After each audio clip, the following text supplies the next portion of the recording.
Hello friends, मैं हरिम प्रताप सिंह आप सभी लोग का अपने इस एजुकेशन चैनल पर स्वागत करता हूं। फ्रेंड्स, आज हम लोग पीजीटी इकोनॉमिक्स की जो परीक्षा होने वाली है उसके अंतर्गत हम लोग कुछ एमसीक्यू प्रश्नों को स्टडी करेंगे, कुछ बहुविकल्पी प्रश्नों को हम लोग स्टडी करेंगे। फ्रेंड्स, ये प्रश्न जो है बहुत ही महत्वपूर्ण है, जो पिछली परीक्षाओं में कई बार पूछे गए हैं या जिनके पूछे जाने की अत्यधिक संभावना है। फ्रेंड्स, मैं जो है प्रत्येक एक प्रश्न को लूंगा और उस एक प्रश्न से संबंधित जितने भी 3, 4, 5 या जो भी फैक्ट बनेंगे जिनसे रिलेटेड क्वेश्चन परीक्षा में पूछे जा सकते हैं, उन सारी चीज़ों को मैं एक्सप्लेन करूंगा।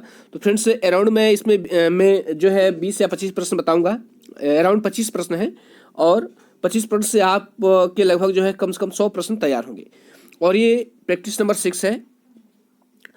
इसके पहले मैंने इसके 5 प्रैक्टिस सेट ऑलरेडी अपलोड कर दी हैं। यदि आप उनको देखेंगे तो आप के लिए जो है लाभदायक सिद्ध होंगे। तो आइए फ्रेंड्स, हम लोग जो है बिना समय गवाए शुरू करते हैं। और यह प्रैक्टिस सेट जो है पीजीटी इकोनॉमिक्स के लिए ही नहीं बल्कि टीजीटी और नेट के लिए भी समान रूप से उपयोगी है। फ्रेंड्स, स्क्रीन पर यह पहला प्रश्न आपके सामने है।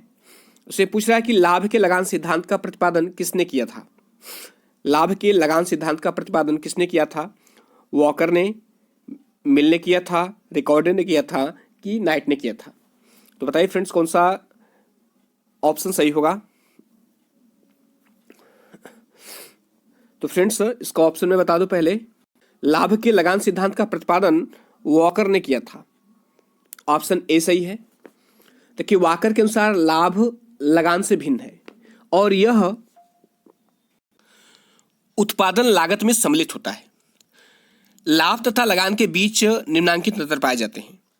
लाभ तथा लगान दोनों आधिक्य वर्ग के हैं। ध्यान सुनिएगा, लाभ तथा लगान जो है दोनों आधिक्य वर्ग के हैं। लगान सदैव धनात्मक होता है, ऋणात्मक नहीं। लगान जो है सदैव धनात्मक होता है, ऋणात्मक नहीं होता। पर लाभ जो है दोनों हो सकता है, धनात्मक भी हो सकता है और ऋणात्मक भी हो सकता है। लाभ प्रावैगिक अर्थव्यवस्था में ही उत्पन्न होता है। लाभ कहाँ उत्पन्न होता है? प्रावैगिक अर्थव्यवस्था में ही उत्पन्न होता है। पर लगान प्रावैगिक तथा स्थैतिक दोनों ही अवस्थाओं में उत्पन्न हो सकता है। लगान प्रकृति का एक निःशुल्क उपहार है, पर लाभ है भविष्य की अनिश्चितताओं का परिणाम होता है। देखिए, यहाँ रेटिम फार्मी व्याख्या के सामने है कि वॉकर के अनुसार लाभ लगान से भिन्न है और यह उत्पादन लागत में सम्मिलित होता है। लाभ तथा लगान के बीच निम्नांकित अंतर पाए जाते हैं। लाभ तथा लगान दोनों आधिक्य वर्ग के हैं। लगान सदैव धनात्मक होता है, ऋणात्मक नहीं। पर लाभ दोनों हो सकता है। लाभ प्रावैगिक अर्थव्यवस्था में ही उत्पन्न होता है, पर लगान प्रावैगिक तथा स्थैतिक दोनों ही अवस्थाओं में उत्पन्न होता है। लगान प्रकृति का एक निःशुल्क उपहार है, पर लाभ तो भविष्य की अनिश्चितताओं का परिणाम है। नेक्स्ट क्वेश्चन है, पूछा है ब्याज का तरलता पसंदगी सिद्धांत प्रस्तुत किया। ब्याज का तरलता पसंदगी सिद्धांत प्रस्तुत किया किसने प्रस्तुत किया? प्रोफेसर मार्शल ने प्रस्तुत किया कि प्रोफेसर किन्स ने, कि प्रोफेसर जॉनसन ने, कि प्रोफेसर फिशर ने? बताइए फ्रेंड्स, कौन सा आंसर सही है? तो फ्रेंड्स, पहले मैं इसका ऑप्शन बता दूं। ब्याज का तरलता पसंदगी सिद्धांत ये प्रस्तुत किया प्रोफेसर किन्स ने। किसने किया? प्रोफेसर किन्स ने किया। देखिए, किन्स ने ब्याज दर के निर्धारण का सिद्धांत प्रस्तुत किया। उनके अनुसार एक आर्थिक इकाई अपने व्यवहार को पूरा करने के लिए अपने पास नगद मुद्रा रखती है और जब वह किसी को अपने इस तरल कोष में से कुछ उधार देती है या उधार देता है तो वह तरलता का परित्याग करता है और इस तरलता के परित्याग के बदले जो पारितोषिक प्राप्त करता है वही ब्याज है। नेक्स्ट प्रश्न है, कह रहा है कि चेम्बरलिन के विचार में श्रम का शोषण तब उपस्थित होता है जब श्रम की मजदूरी दर, कह रहा है चेम्बरलिन के विचार में श्रम का शोषण तब उपस्थित होता है जब श्रम की मजदूरी दर सीमांत आगम उत्पादकता से कम हो जाए, सीमांत आगम उत्पादकता से अधिक हो जाए, सीमांत आगम उत्पादकता के बराबर हो जाए या उपयुक्त सभी।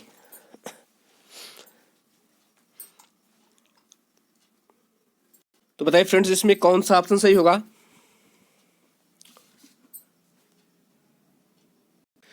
इसका राइट ऑप्शन होगा ऑप्शन ए।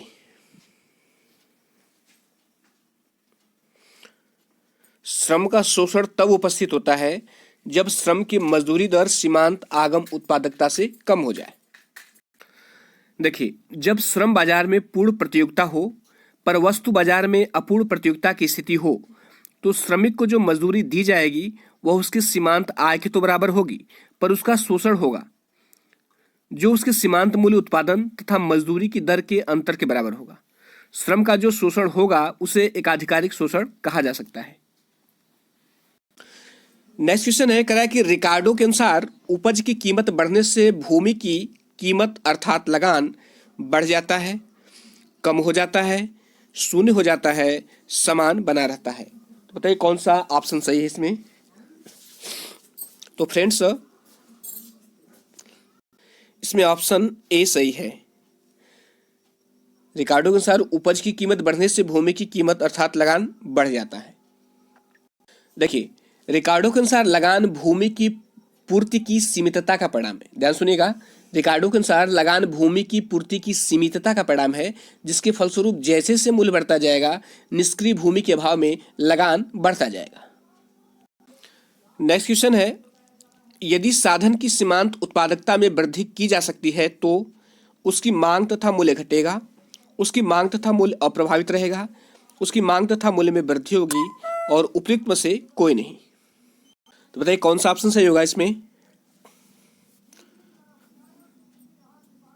तो फ्रेंड्स इसका ऑप्शन होगा, यदि साधन की सीमांत उत्पादकता में वृद्धि की जा सकती है या उसकी सीमांत उत्पादकता में वृद्धि होती है तो उसकी मांग तथा मूल्य में वृद्धि होगी। तो इसमें ऑप्शन सही होगा ऑप्शन सी। देखिए, साधन बाजार में साधन की कीमत भी उसकी मांग और पूर्ति द्वारा निर्धारित होती है।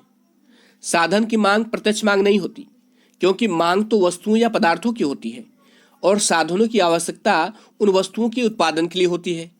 इसलिए यदि वस्तुओं की मांग बढ़ जाए तो उन साधनों की मांग भी बढ़ जाती है, जिनकी सहायता से उन वस्तुओं का उत्पादन होता है। नेक्स्ट क्वेश्चन है, एक साधन की बाजार मांग व्युत्पन्न मांग होती है, उस साधन की कीमत पर ही निर्भर करती है, सामान्य मांग होती है और उपयुक्त में से कोई नहीं। तो बताइए कौन सा ऑप्शन सही होगा। तो फ्रेंड्स एक साधन की बाजार मांग जो होती है ये व्युत्पन्न मांग होती है। कौन सी मांग होती है? व्युत्पन्न मांग।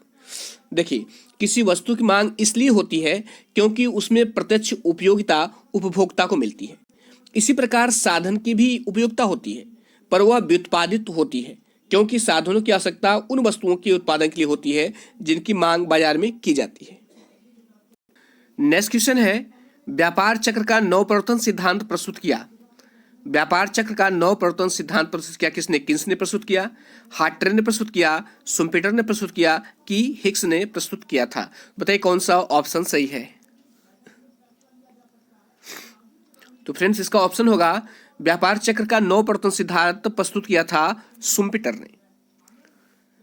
व्यापार चक्र के नवप्रवर्तन सिद्धांत का प्रतिपादन शुम्पेटर ने किया था।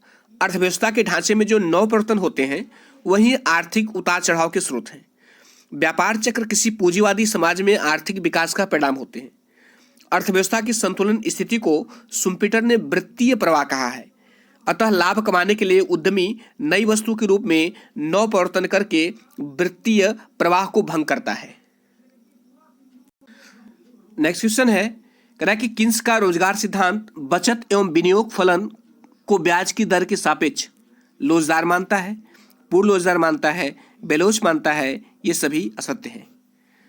किन्स का जो रोजगार सिद्धांत है बचत एवं विनियोग फलन को ब्याज की दर के सापेक्ष क्या मानता है? लोचदार मानता है, पूर्ण लोचदार मानता है, बेलोच मानता है? ये सभी असत्य हैं। कौन सा ऑप्शन सही होगा? देखिए, किन्स का रोजगार सिद्धांत बचत एवं विनियोग फलन को ब्याज की दर के सापेक्ष क्या है? वो बेलोच मानता है। क्या मानता है? बेलोच मानता है। देखिए, किन्स के अनुसार बचत व विनियोग आय के स्तर का फलन होती है। ध्यान सुनिएगा, किन्स के अनुसार बचत व विनियोग आय के स्तर का फलन होती है, न कि ब्याज दर की। जबकि प्रतिष्ठित अर्थशास्त्री बचत व विनियोग को ब्याज दर का फलन मानते थे। ध्यान सुनिएगा, प्रतिष्ठित अर्थशास्त्रियों के अनुसार जो है बचत व विनियोग जो है ब्याज दर का फलन होती है, जबकि किन्स के अनुसार बचत व विनियोग जो है आय के स्तर का फलन होती है। नेक्स्ट क्वेश्चन है, कह रहा है प्रतिष्ठित अर्थशास्त्रियों के अनुसार मौद्रिक एवं वास्तविक मजदूरी में संबंध होता है। प्रतिष्ठित अर्थशास्त्रियों के अनुसार मौद्रिक एवं वास्तविक मजदूरी में संबंध होता है प्रत्यक्ष एवं आनुपातिक। दूसरा है विपरीत एवं अनुपातिक। सी है कोई संबंध नहीं होता और डी है ये सभी असत्य हैं। तो बताइए कौन सा ऑप्शन सही होगा। तो फ्रेंड्स इसका ऑप्शन जो है ऑप्शन ए सही होगा। प्रतिष्ठित अर्थशास्त्रियों के अनुसार मौद्रिक एवं वास्तविक मजदूरी में संबंध जो है प्रत्यक्ष एवं आनुपातिक होता है। देखिए जो क्लासिकी मत इस मान्यता पर आधारित है कि मुद्रा मजदूरी सीधे और समानुपातिक तौर से वास्तविक मजदूरी से संबंधित है, इसलिए जब मुद्रा मजदूरी में कटौती की जाती है तो वास्तविक मजदूरी भी उसी अनुपात में घट जाती है। परिणाम स्वरूप बेरोजगारी कम हो जाती है और पूर्ण रोजगार पाया जाता है। देखिए नेक्स्ट क्वेश्चन है कह रहा है कि प्रोफेसर नाइट के अनुसार लाभ ज्ञात जोखिम का पुरस्कार है कि अज्ञात जोखिम का पुरस्कार है, कि ज्ञात एवं अज्ञात दोनों प्रकार के जोखिमों का पुरस्कार है, कि नव प्रवर्तन का पुरस्कार है। प्रोफेसर नाइट के अनुसार जो है जो लाभ होता है वह ज्ञात जोखिम का पुरस्कार है, ज्ञात जोखिम का पुरस्कार है, ज्ञात एवं अज्ञात दोनों प्रकार जोखिम का पुरस्कार है, कि नव प्रवर्तन का पुरस्कार है, किसका है। तो फ्रेंड्स इसका ऑप्शन बता दूं कि नाइट के अनुसार जो लाभ होता है वह अज्ञात जोखिम का पुरस्कार होता है। इसमें ऑप्शन बी सही है। देखिए प्रोफेसर नाइट के अनुसार लाभ अनिश्चितता के कारण उत्पन्न जोखिम वहन करने का प्रतिफल है। ध्यान सुनिएगा, लाभ अनिश्चितता के कारण उत्पन्न जोखिम वहन करने का प्रतिफल है जो इसके लिए साहसी को प्राप्त होता है। नाइट ने जोखिम को दो भागों में बांटा है। पहला है कि ऐसे जोखिम जिनका अनुमान पहले से लगाया जा सकता है, इस प्रकार के जोखिम का बीमा कराया जा सकता है। और दूसरे वे जोखिम होती हैं जो अनिश्चित स्वभाव की हैं, जिनका पूर्व ज्ञान नहीं हो पाता और इन जोखिम का बीमा नहीं कराया जा सकता। नाइट दूसरी प्रकार के जोखिम को अनिश्चितता कहते हैं और लाभ इन्हीं अनिश्चितताओं का ही प्रतिफल होता है। नेक्स्ट क्वेश्चन है अल्पाधिकार बाजार में पाया जाता है जब अधिक विक्रेता हो, जब अधिक विक्रेता हो तब अल्पाधिकार बाजार में पाया जाता है, या जब एक विक्रेता हो, जब दो विक्रेता हो, जब कुछ विक्रेता हो। बताइए कौन सा ऑप्शन सही होगा। अल्पाधिकार बाजार में तब पाया जाता है जब कुछ विक्रेता हो, जब कुछ विक्रेता हो। ऑप्शन डी सही होगा। देखिए अल्पाधिकार बाजार की ऐसी स्थिति है जिसमें विक्रेताओं की संख्या कम रहती है, फलस्वरूप समझौते के अभाव में इसमें फर्मों के बीच बहुत अधिक प्रतिद्वंदिता होती है। नेक्स्ट क्वेश्चन है सामान्यतया दीर्घकाल में एकाधिकारी को सदैव अति सामान्य लाभ मिलता है क्योंकि। सामान्यतया दीर्घकाल में एकाधिकारी को सदैव अति सामान्य लाभ मिलता है क्योंकि फर्मों के प्रवेश पर प्रतिबंध होता है। दूसरा है एकाधिकार बाजार में कीमत सामान्यतया ऊंची होती है। तीसरा है घटती हुई दीर्घकालीन औसत लागत और चौथा है उपरोक्त में से कोई नहीं। तो बताइए इसमें कौन सा ऑप्शन सही होगा। देखिए दीर्घकाल में एकाधिकारी को जो है सदैव अति समान लाभ मिलता है। क्यों? क्योंकि फर्मों के प्रवेश पर प्रतिबंध होता है। ऑप्शन ए सही होगा, क्योंकि फर्मों के प्रवेश पर प्रतिबंध होता है। देखिए दीर्घकाल में क्या है कि दीर्घकाल में फर्म जो है अपने प्लांट के आकार में वृद्धि ला सकती है जिससे उसका लाभ अधिकतम हो सकता है। एकाधिकारी फर्म दीर्घकाल में सामान्यतः असामान्य लाभ अर्जित करती रहेगी। देखिए नेक्स्ट क्वेश्चन है पूर्ण प्रतियोगिता के दीर्घकाल में फर्म का संतुलन होता है। पूर्ण प्रतियोगिता के दीर्घकाल में फर्म का संतुलन होता है। कहां पर होता है? औसत आय बराबर सीमांत आय, सीमांत आय बराबर सीमांत लागत, औसत आय बराबर सीमांत आय बराबर सीमांत लागत बराबर औसत लागत और इनमें से कोई नहीं। तो बताइए कौन सा ऑप्शन सही होगा इसमें। देखिए पूर्ण प्रतियोगिता के दीर्घकाल में फर्म का संतुलन जो है वहां पर होता है जहां पर औसत आय बराबर सीमांत आय बराबर सीमांत लागत बराबर औसत लागत, AR बराबर MR बराबर MC बराबर AC। तो इसमें कौन सा ऑप्शन सही होगा? तो इसमें होगा ऑप्शन सी। ये ऑप्शन सी सही होगा। देखिए दीर्घकाल में फर्म उस समय संस्थिति की स्थिति में होगी जब उसने अपने प्लांट को इस प्रकार समायोजित कर लिया हो जिससे अपनी दीर्घकाल औसत लागत वक्र के न्यूनतम बिंदु पर उत्पादन कर रही हो तथा इस बिंदु पर औसत आय रेखा जो है दीर्घकालीन लागत वक्र की स्पर्श रेखा भी हो। देखिए ये फिगर आपके सामने है। देखिए उपर्युक्त रेखा चित्र में जो है पूर्ण प्रतियोगिता में फर्म के दीर्घकालीन संतुलन को व्यक्त करती है। रेखा चित्र में फर्म का जो दीर्घकालीन संतुलन है वो वह कीमत ओपी, यहां देखिए कीमत, यहां से देखिए ओ से पी तक, तो दो, यह जो है जो दीर्घकालीन संतुलन कीमत है वह ओपी है। यह ओपी से किसी अन्य ऊंची कीमत पर नहीं हो सकता, ओपी से ज्यादा कीमत नहीं हो सकती। यदि कीमत ओपी से अधिक है तो फर्म असामान्य लाभ प्राप्त कर रही होगी। यदि यहाँ ओपी से ज्यादा है, इस बिंदु पर है या इस बिंदु पर है, तो यह जो है असामान्य लाभ तो प्राप्त करेगी। तथा यदि कीमत ओपी से कम है, जैसे ओपी है ओपी से कम, जैसे या इस बिंदु पर हो या यहाँ हो, ओपी से कम है तो फर्म को हानि होगी। इसीलिए ऐसी स्थिति में फर्मों के उद्योग छोड़ जाने की प्रवृत्ति होगी। जब उसको हानि होगी, तो ओपी से अगर कम होगी तो हानि होगी, तो फर्म जो है उद्योग छोड़कर चली जाएगी। अतः हम इस निष्कर्ष पर पहुंचते हैं कि पूर्ण प्रतियोगिता में फर्म दीर्घकालीन संतुलन में केवल तभी हो सकती है जब कीमत ऐसे स्तर पर हो जिससे समानांतर औसत एवं सीमांत आय वक्र, देखिए यहाँ पर है, ये समानांतर है, औसत और सीमांत आय वक्र ये समानांतर है। समानांतर औसत एवं सीमांत आय वक्र जो है औसत लागत वक्र के न्यूनतम बिंदु पर स्पर्श करता हो। औसत लागत वक्र कहाँ है? ये है, ये देखिए, ये औसत लागत वक्र है, इसका सबसे न्यूनतम बिंदु ये है। यहाँ पर जो है यह जो औसत एवं सीमांत आय है वो उसको स्पर्श करेगी, तो यहीं पर संतुलन स्थापित होगा। और यहाँ पर देखिए, यहाँ पर सभी बराबर है, यहाँ पर ए आर बराबर एम आर है, ए आर बराबर एम आर है, फिर यहीं पर बराबर एम सी है, एल एम सी है और बराबर एल ए सी है, तो हो गया ना। सब तक कहाँ पे होगी? ए आर बराबर एम आर बराबर ए सी बराबर एम सी। अब आशा करता हूं कि आपको समझ में आ गया होगा।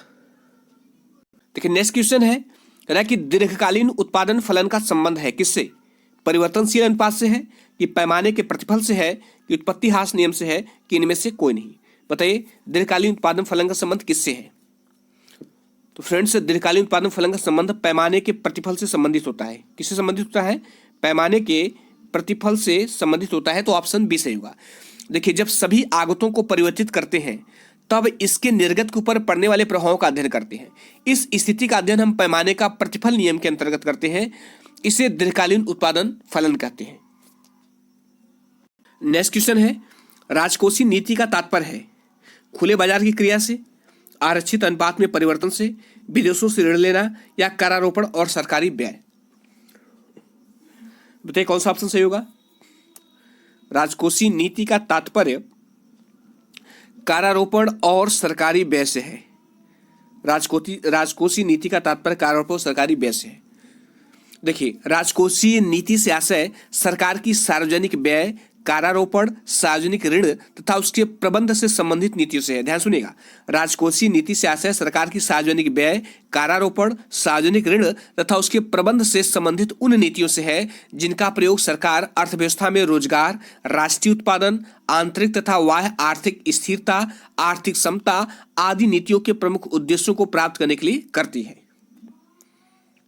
नेक्स्ट क्वेश्चन है, कह रहा है कि प्रतिगामी कारारोपण कार्य करने की क्षमता पर प्रभाव डालता है।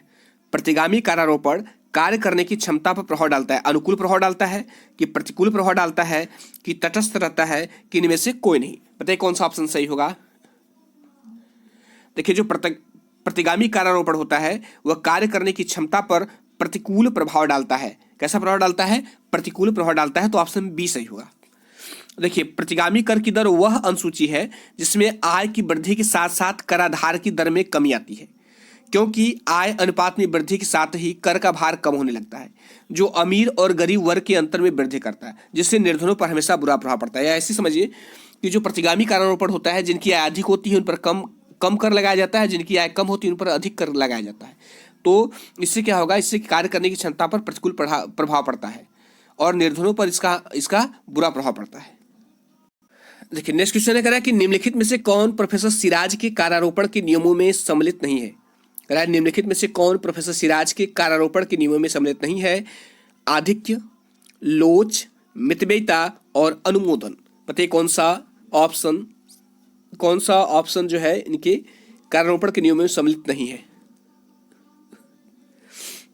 तो फ्रेंड्स प्रोफेसर सिराज के कारारोपण के नियमों में जो है अनुमोदन सम्मिलित नहीं है। ये सम्मिलित नहीं है, बाकी तीनों है, अधिक भी है, लोच भी है, मितव्ययिता भी है। इससे संबंधित कुछ और भी फैक्ट हैं। फिंडले सिराज ने सार्वजनिक व्यय के 4 आधारभूत सिद्धांतों की बात की है। देखिए ये प्रश्न भी बहुत महत्वपूर्ण है, कई बार परीक्षाओं में पूछा गया है और अधिकांश कंफ्यूजन हो जाता है। तो प्रोफेसर फिंडले सिराज ने सार्वजनिक व्यय के 4 आधारभूत सिद्धांतों की बात की है। यह है, पहला कौन सा है?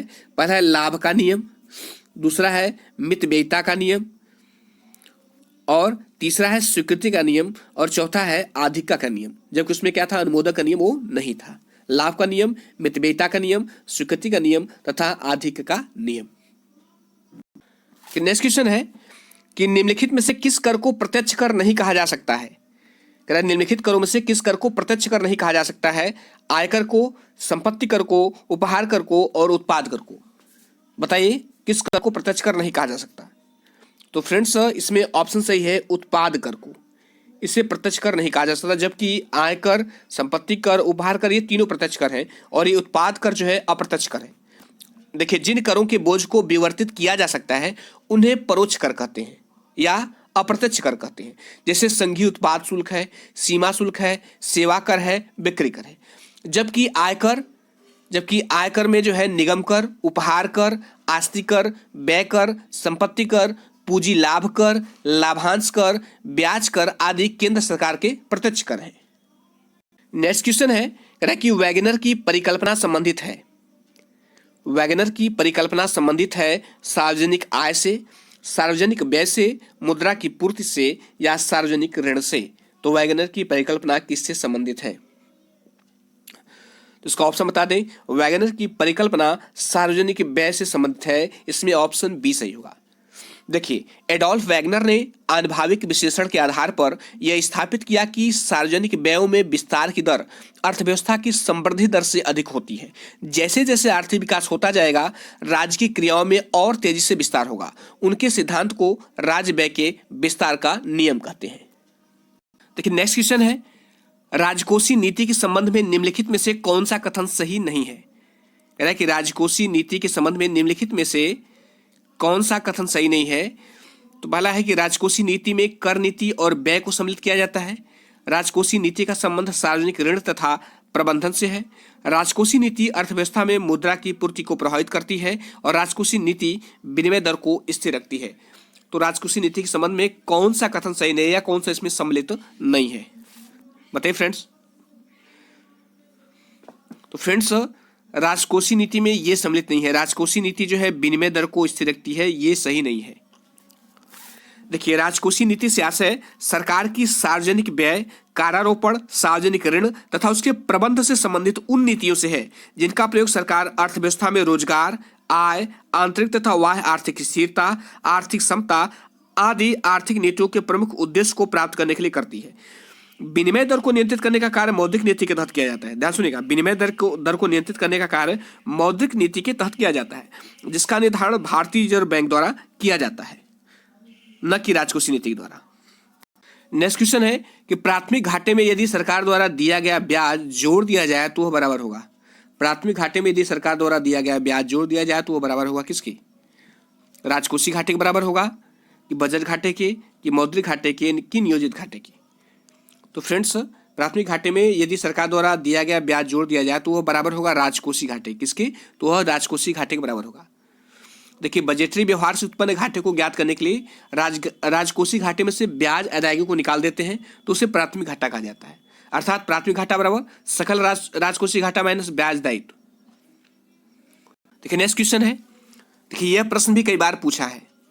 शून्य आधारित बजट की अवधारणा को किसने प्रस्तुत किया?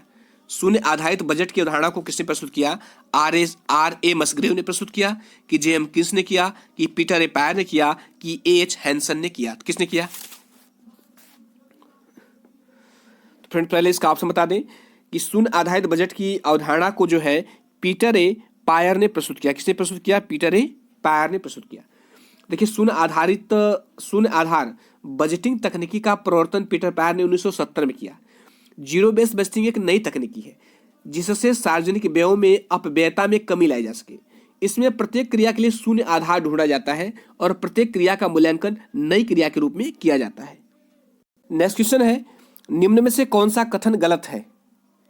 ये चार जो कथन दिए गए हैं इनमें से कौन सा कथन गलत है?